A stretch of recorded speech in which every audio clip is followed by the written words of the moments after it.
Max Verstappen's driving conduct during the 2024 United States and Mexico Grand Prix drew ire and criticism from fans and experts in the world of Formula One, as many believe the soon-to-be four-time reigning champion is a dirty racer whose on-track antics paint a bad picture for the sport. On the other hand, various online publications have made reference to the escapades of competitors of previous eras, such as Michael Schumacher or Ayrton Senna, who engaged in questionable or at times deliberately dangerous combat in an attempt to gain an advantage on their rivals.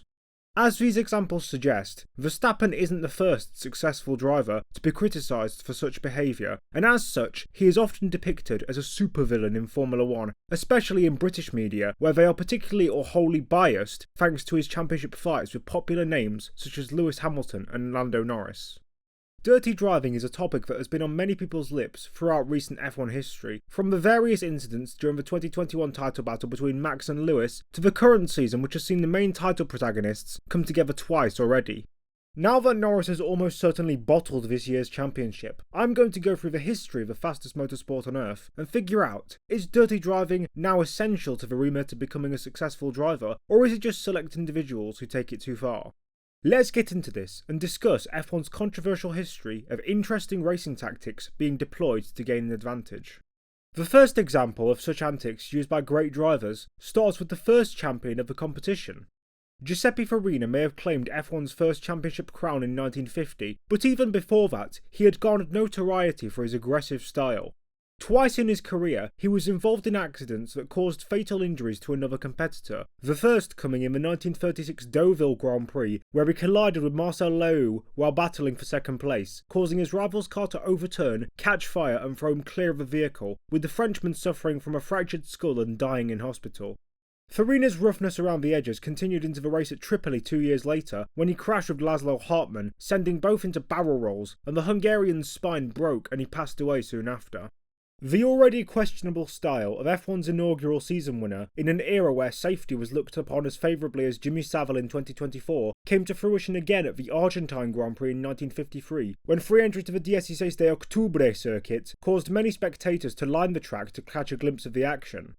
On lap 31, a young boy ran directly onto the circuit into the path of Farina's car, heading into the fast Curva Nord-Este, so he swerved to avoid him, but instead ran into the crowd on the exit of the corner, killing 13 people. Admittedly, that incident was not his fault, but his unusually aggressive and eventually deadly approach to driving was scarcely adopted during this period in Grand Prix racing, where it was often believed to be better to race under the limit of the machinery you were given to avoid wearing out parts and cause mechanical problems. Going through the list of F1 title winners chronologically, despite Alberto Ascari dying in a testing crash at Monza in 1955, he and his main adversary Juan Manuel Fangio greatly respected each other and neither engaged in reckless driving antics to gain an upper hand.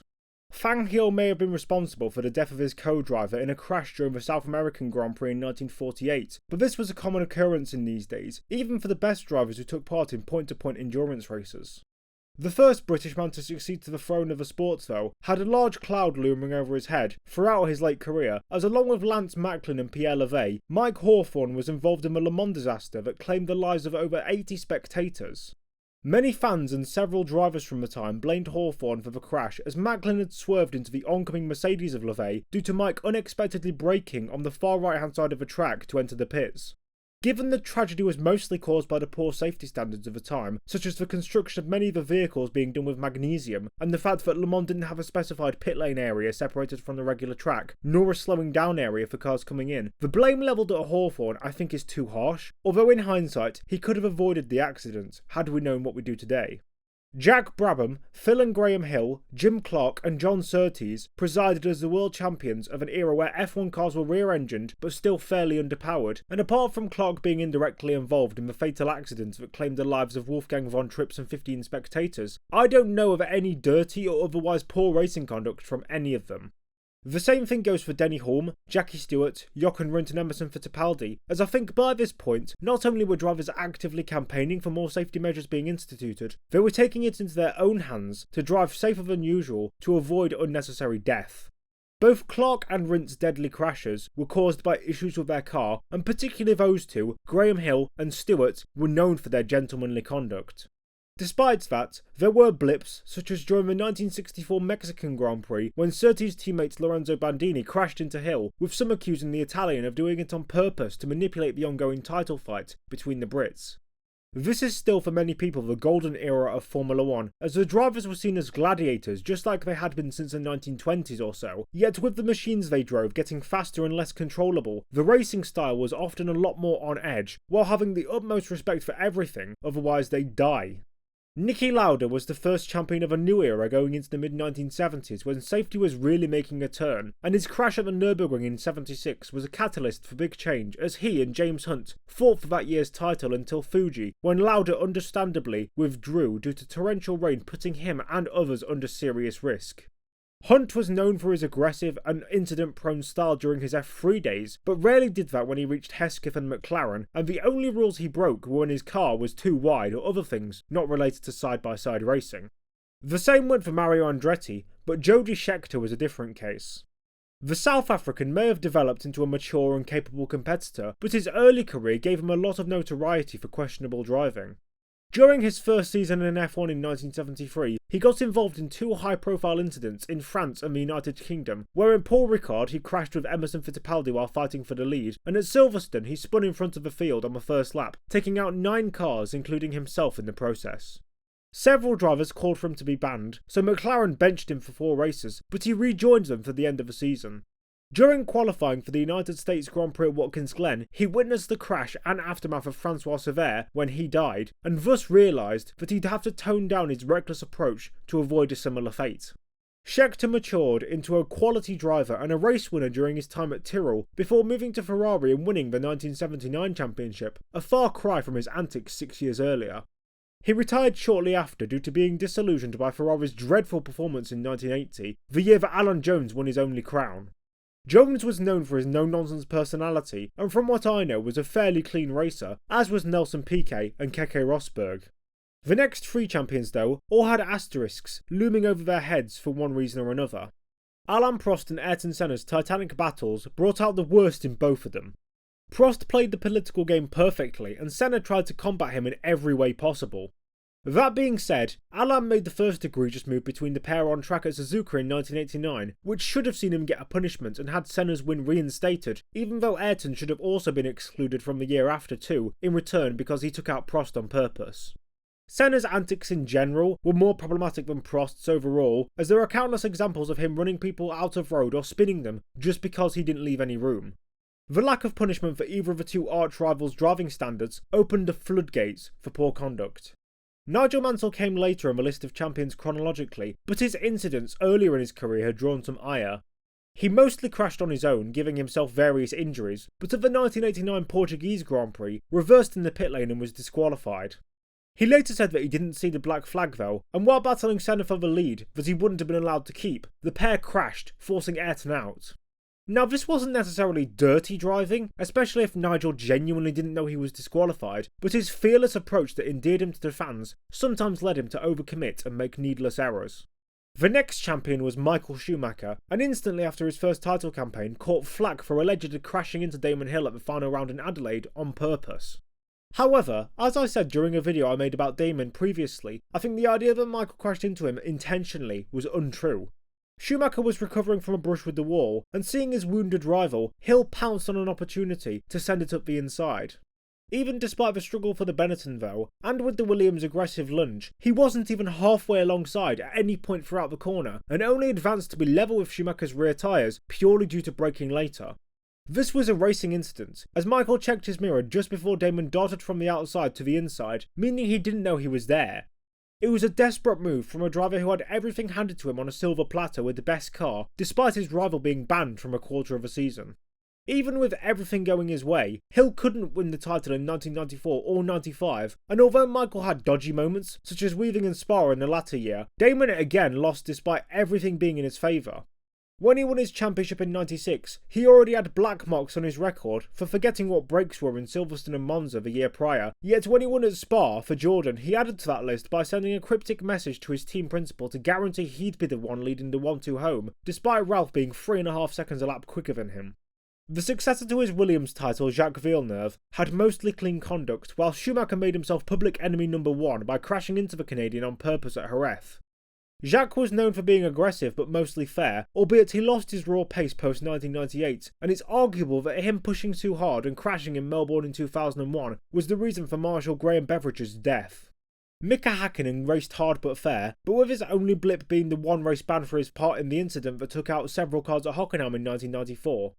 Michael wasn't directly at fault for the Ferrari shenanigans regarding team orders in Austria or the questionable stewarding at Malaysia during his prime in 2002, although qualifying in Monaco in 06 was obviously over the limit. In the meantime, Fernando Alonso came to fruition, but it wasn't until the McLaren Civil War or Crashgate when his reputation started taking hits. He threw points away against Lewis trying to put manners on him in Spain and Canada in 07, and although we'll never know if he knew about Singapore before it happened, it definitely doesn't look good on him. 2009 Jenson Button's only really dirty moments were in Canada 2011, where although not intentionally, he did take out both Hamilton and Fernando due to a lack of awareness. Sebastian Vettel's bad reputation mainly came from Turkey 2010 and Multi 21, only one of which were really dirty, while 2008 title winner Lewis was embroiled in the lying scandal of Australia 2009, which was more on-track dodgy stuff than purely dirty. Hamilton basically used his competitors as braking assists in 2011, taking out Felipe Massa at least 5 or 6 times throughout the year, and crashing into Maldonado and Monaco, as well as Kobayashi in Spa. He also took Pasta out at Valencia the season after because the Venezuelan was the one driver who didn't put up with anyone pushing him off track. I swear he would have been so good in NASCAR, especially on the road courses. In terms of on-track action, 2013 was a fairly clean season. Then during 2014, Hamilton came together with Rosberg at Spa, although that was a racing incident, as was Cota in 2015. The next few years saw very little in the way of dirty or egregious driving, partly because there wasn't much to fight for the champions. I mean, you could argue stuff like Germany 2018 pit lane penalties for Lewis, but that's a bit of a reach. Before he became a champion, Max Verstappen was also being quite aggressive, such as against Kimi Raikkonen in Belgium 2016, and throughout 2018 taking out Vettel in China and Ricciardo in Baku. Comparisons can be drawn to pre-2019 Max and McLaren-era Lewis, but neither set of fans would be willing to have that conversation. After a fairly clean 2020, the battle for the title the year after brought out the worst in the title protagonists. Lackadaisical, inconsistent or weak stewarding pushed Hamilton and Verstappen to kick 10 colours of shit out of each other, whether it was track limits, pushing each other off track, crashing into each other like in Silverstone or Monza. It was just pure chaos. Lewis was at fault for Cop's corner, he missed the apex, while I think Monza was a racing incident because I think both could have done more to avoid contact. Saudi Arabia was a mess from the FIA for acting like ISIS negotiating positions on the restart to not informing Hamilton that Max would let him through and thus causing the brake check moment, and Abu Dhabi was the official screwing up again for allowing direct conversation with the biased team representatives and thinking about the show, not fair sporting decisions. If you wanted a mix of show and sport, red flag the race so there's only 2 laps left on equal tyres with equal opportunities to win, not the any or all lapped cars gimmick. There have been dirty moments from both Hamilton and Verstappen since 2021, such as Belgium with Lewis against Alonso in 22, and Max's defence against Lando in Austria 2024. They're just as bad as each other, really. From the 75 years and 34 drivers' champions in F1 history, 15 of them have engaged in dirty or otherwise egregious conduct during their careers. Farina and Hawthorne in the 50s were a victim of their time, as it's probable that even without video footage to know for certain, that their actions were not deliberately dangerous, but the poor safety measures of their era contributed to their involvement in fatal accidents. None of the title winners during the 1960s, that's Jack Brabham, Phil and Graham Hill, Jim Clark, John Surtees, Denny Hulme or Jackie Stewart, had anything against them bar Clark with that tragic Monza race that I mentioned earlier, while the escapades of Hunt and Scheckter phased out as they matured from overly aggressive young rookies to established champions. Only 4 of the first 20 season leaders could really be considered dirty, and all of them didn't really have their crashing or infamy directly affect their F1 career.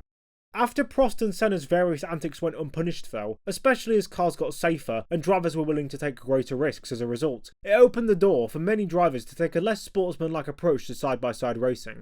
Mansell was well-meaning but too aggressive and had extremely poor moments like Estoril 89, Schumacher was crafty and twice intentionally cheated, although not in Adelaide, and his adversary Hill was just too inconsistent and pushed too hard to make up for talent he didn't have on Michael, which made him a bit dirty.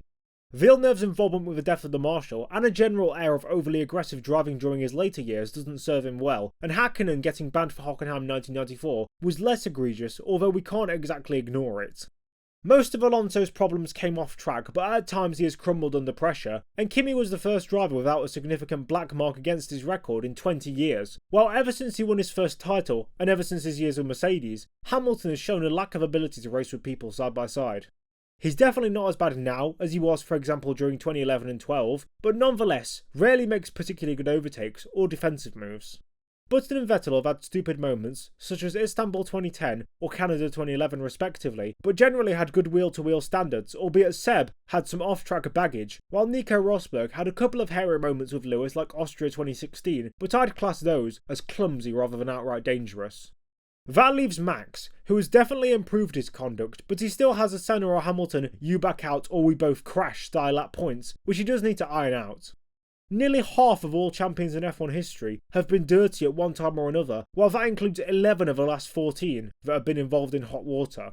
That points to the idea that although racing standards have dropped since the very beginning of F1, it's not just a Hamilton or Verstappen thing. There's no coincidence that the three guys in the last 40 years who haven't done anything overly dodgy all only won one championship, and Kimi's the only one who really deserved more. It proves the adage that nice guys don't win, and that the respect and sportsmanship that existed during the first few decades of F1, where there was a good chance that being overly reckless could get you killed, has gone. It all stems back to the quote-unquote pioneers of dirty driving tactics, the Sennas, Prosts and Schumachers. They all paved the way for drivers to use their cars as battering rams, and the first two were definitely not punished harshly enough, something that has undoubtedly added to their legacy as the best rivalry ever, the same way it happened with Max and Lewis. The new generations coming through have no real connection to anyone who existed before FOM got access to the coverage of races in the early 1980s, simply because very little footage exists of the likes of Fangio and Clark, and needless to say there was far less wheel-to-wheel racing in their era anyway. It's not that certain drivers nowadays are disrespectful, it's a mix of factors: safety, the actions of recent legends, poor stewarding, and many other things. Anyways, with that being said, I think that brings today's video to a close. I hope you enjoyed me detailing the complicated history of F1 champions and dirty driving, and if you did, please remember to like, comment, and subscribe to see more content from me in the future. You can also subscribe to my Patreon if you'd like to see exclusive content, get videos a day early, and have an opportunity to converse with me personally for as little as $1 per month. Big shout out to my already existing Patreon subscribers Andy Lamberts and George Stratford, and you can also follow my X/Twitter account where I post boiling hot lava takes on F1, IndyCar and NASCAR, and follow my Instagram for behind the scenes updates. With my shameless plugging over though, I'm Nedzo, and I'll see you all later. Bye!